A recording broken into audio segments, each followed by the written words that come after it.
प्रतापगड दिसायला सुरुवात झाली. इथून आम्ही जाणार आहोत शिवकालीन खेडेगाव, जे इथून आहे तासाभराच्या अंतरावर. त्या काळची माणसं कशा आपल्या गरजा पूर्ण करायच्या याची कल्पना आपल्याला यावी, यासाठी या. नमस्कार मित्रांनो, सकाळचे वाजलेत 10. काल रात्री आम्ही आलो आणि जेवण केलं. काल वर्ल्ड कप फायनल पण होती, ते काय तर मॅच बघितल्यानंतर मग आम्ही झोपूनच गेलो. आता सकाळचे वाजले 10 आणि आपण आता निघतोय मुंबईला. मध्ये जाताना आपण शिवकालीन खेडेगाव आहे प्रतापगडाच्या खाली, तिकडे जाणार आहोत आणि तिथून डायरेक्ट मुंबईला. आता मी ज्या हॉटेलमध्ये स्टे केलं आहे त्याचा मी जस्ट तुम्हाला एक ओव्हरव्ह्यू देतो, कशा प्रकारचा रूम आहे ते. अशा प्रकारांचे कॉटेजेस आहेत, 1, 2, 3 आणि 4, आणि तिकडे सेपरेट रूम्स आहेत. हे कॅन्टीन आहे, नाश्ता करण्याचा एरिया. हे इथे वॉशरूम आहे आणि हा बेड, AC रूम आहे आणि हा TV आणि हे टेबल आहे. हे सोबतच एक समोर गॅलरी आहे. जर मॅप्रो गार्डन जर तुम्ही होमस्टे बघत असाल तर हा नक्की ट्राय करा. मी याची डिटेल तुम्हाला डिस्क्रिप्शनमध्ये देतो. आता आम्ही हॉटेलमधनं चेकआउट करतो.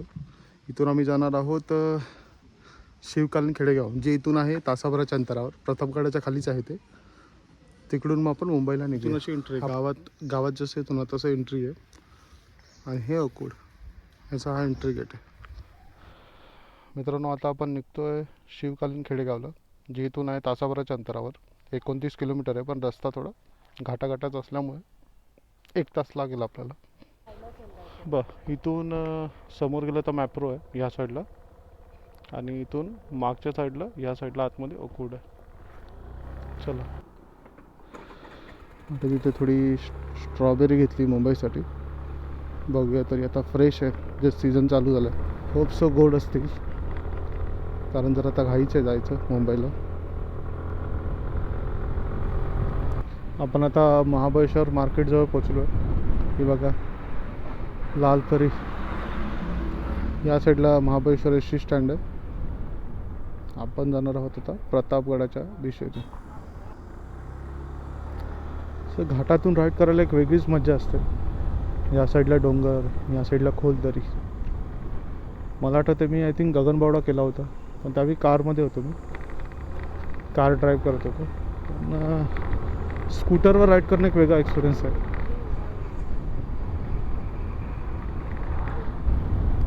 आता आपण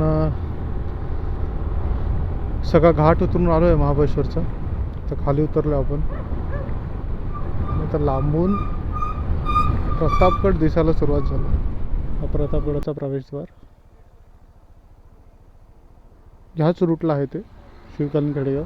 इथून काही 2 मिनटावरच आहे. समोर तुम्हाला प्रतापगड दिसतोय. मित्रांनो, आता आपण पोचलोय शिवकालीन खेडेगावच्या खाली. हा असा मागे बोर्ड आहे. हे जे हस्तकला केंद्र बनवलेलं आहे हे प्रतापगडाच्या पायथ्याशीच आहे.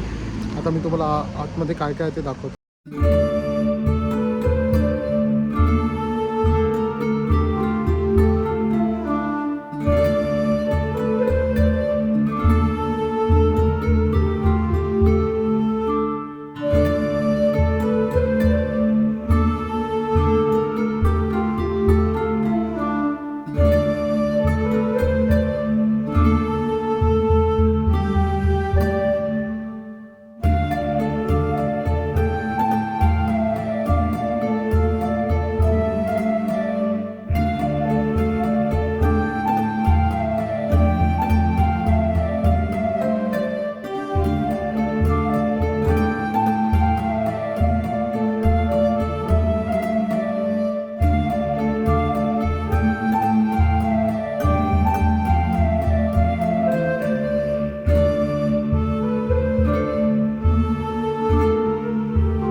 खेडेगाव पूर्ण बघून झाले. आम्ही आता जस्ट बाहेर आलो आहोत.